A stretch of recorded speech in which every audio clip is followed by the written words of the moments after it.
मनुज देवता बने बने यह धरती स्वर्ग समान, यही संकल्प हमारा, यही संकल्प हमारा। मनुज देवता बने बने यह धरती स्वर्ग समान, यही संकल्प हमारा, यही संकल्प हमारा। विचार क्रांति अभियान इसी को कहते युग निर्माण, यही संकल्प हमारा, यही संकल्प हमारा। नवयुग निर्माणी ऋषि चिंतन चैनल में आप सौનું हार्दिक स्वागत है। युग ऋषिना दिव्य स्वप्नों सजावशुं के नवयुग लावीने रहीशुं, दैवी विचारों जन जन में फैलावशुं के नवयुग लावीने रहीशुं। मनुष्य मात्रनी अंदर देवत्वनुं जागरण थाय अने धरती पर स्वर्गनुं अवतरण थाय।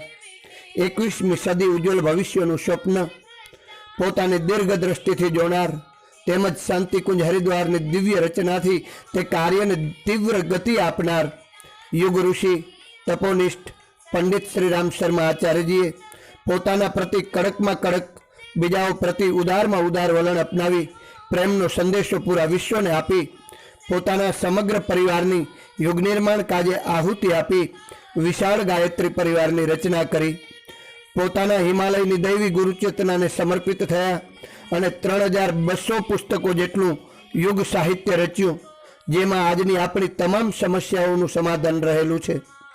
જે ગાયત્રી પરિવારમાં આજે વિશ્વના કરોડો દૈવી માનવો જોડાઈ રહી ધન્યતા અનુભવી રહ્યા છે, તે યુગ ઋષિના યુગ નિર્માણના આવાહન પર લાખો સાધકો, યુવક યુવતીઓ પોતાનું અમૂલ્ય સમયદાન, અંશદાન, જીવનદાન આપી યુગ નિર્માણના विचार क्रांतिना दैवी कार्य ने गति आपी रहेल छे, जेमां सप्तसूत्रीय आंदोलन, भारतीय संस्कृति ज्ञान परीक्षा, यज्ञों, वैदिक संस्कारों, युग साहित्य मेळाओं, संगीत संध्याओं, सांस्कृतिक कार्यक्रमों, कथाओं, शांतिपाठ, अश्वमेध महायज्ञों द्वारा पोताना जीवननी आज आ घोर स्वार्थी कलयुग में पण पोताना तन मन धन जीवनथी आहुतिओ आपी रह्या छे।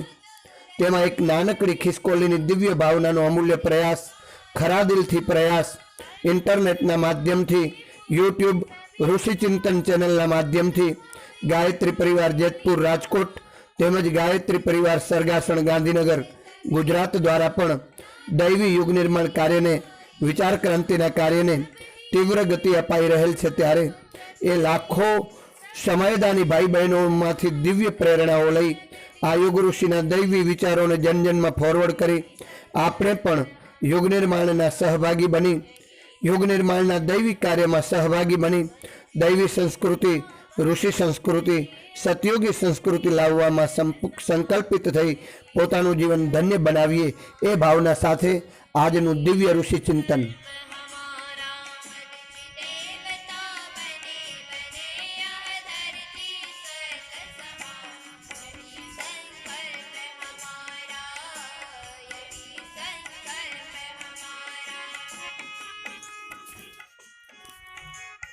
आवो ए पावन प्रज्ञा पुराण में परिवार व्यवस्था प्रकरण पर दृष्टि करिए।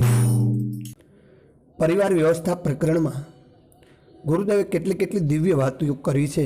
एमां कह्युं छे के एवा केटलाय महापुरुषो थई गया के जेओ कुटुंब में रहीने ज महानताना पाठ शीख्या छे। एमांना एक ईश्वरचंद्र विद्यासागर। ईश्वरचंद्र विद्यासागरनी नम्रता, सादाई अने परोपकारने कोण नथी जाणतो। आ शिक्षण तेमने कुटुंबमांथी ज मेळव्युं हतुं।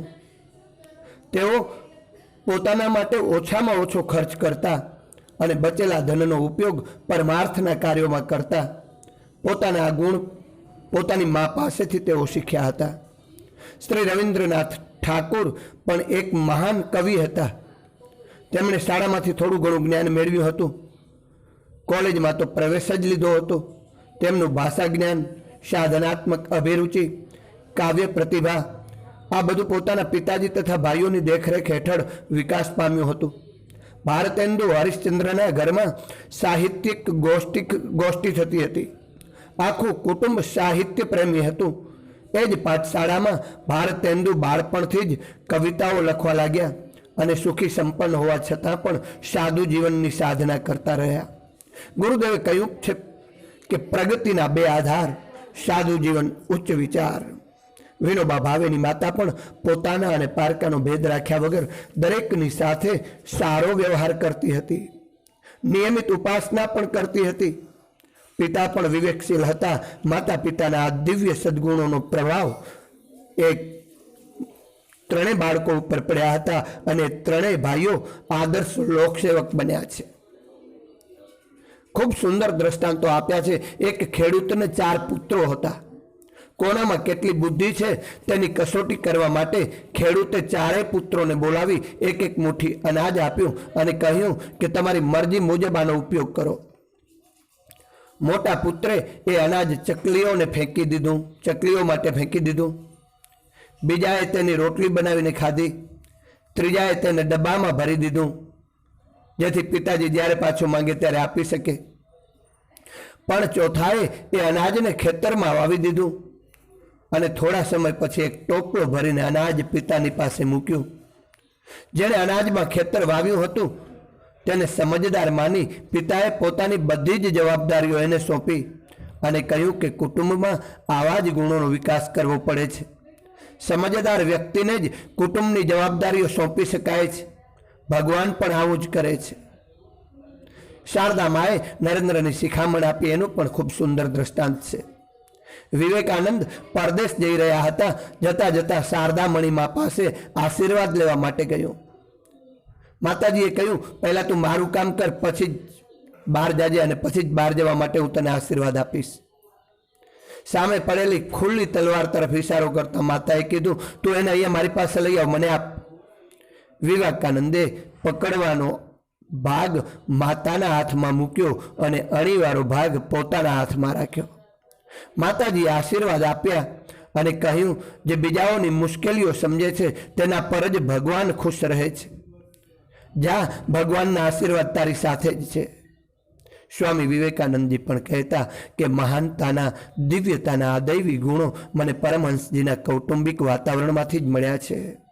दुनिया हो गई पुरानी, बदलो भैया बहनों, कह गए आके युग निर्माणी, बदलो भैया बहनों, हम बदलेंगे युग बदलेगा, आज लगाओ नारा, व्यक्ति और परिवार बदलकर बदलो भारत सारा, होगी बड़ी मेहरबानी, बदलो भैया बहनों, बदलो भैया बहनों।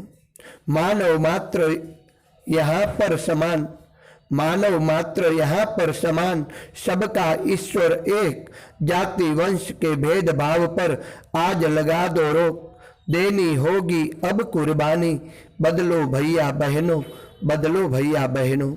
घूस मिलावट चोर बाजारी, हिंसा चारों ओर, दहेज का रावण, चारों तरह ही मचा रहा है शोर, बढ़ गई कैसी बेईमानी, बदलो भैया बहनों, बदलो भैया बहनों। सासू बहू करती है झगड़ा, बाप बेटा लड़ाई, आज बना है जानी दुश्मन, अपना ही ये भाई, है घर घर की यह कहानी, बदलो भैया बहनों, बदलो भैया बहनों। मांसाहार नशेबाजी से तन पर रोग लगाए, नकली फैशन करके भैया बहना झूठी शान दिखाए, छोड़ो छोड़ो यह नादानो भैया बहनों, बदलो भैया बहनों। कह गए आके युग निर्माणी, बदलो भैया बहनों। केवी अद्भुत वातो आ दृष्टांतो द्वारा परिवार व्यवस्था प्रकरण में बतावी छे। आवो ए परिवार व्यवस्था प्रकरण ने, परिवार व्यवस्था प्रकरण ने एना दिव्य चिंतन ने हृदयंगम करी आपणे पण बदलवा तरफ, युग निर्माण तरफ आगळ वधीए, ए ज आशा साथे। जय श्री कृष्ण, जय गुरुदेव।